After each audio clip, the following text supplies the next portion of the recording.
પાદરા શહેરના અંબાજી તળાવ વોકિંગ માર્ગ પરથી 5 ફૂટ લાંબો મગર ઝડપાયો છે। વહેલી સવારે લોકો વોકિંગમાં નીકળ્યા તે સમય દરમિયાન લટાર મારીને બેઠો હતો।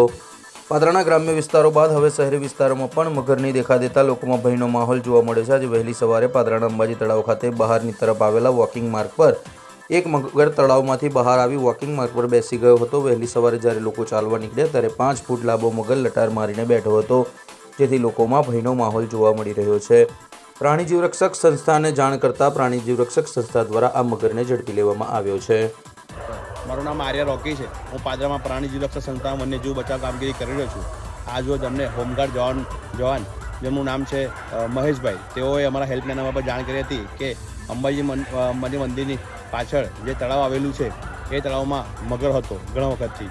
તો એ મગર આજે પાણી છોડીને જે વોકિંગ એરિયા છે ત્યાં આગળ ચાલતો હતો, તો એમના નજરે પડતા તાત્કાલિક અમારી સંસ્થાના હેલ્પલાઇન નંબર પર જાણ કરી અને અંબાજી માતાના મંદિરના તળાવનો મગર અમે સહી સલામત પકડીને પાદરા વન વિભાગ લઈ ગયેલ છે।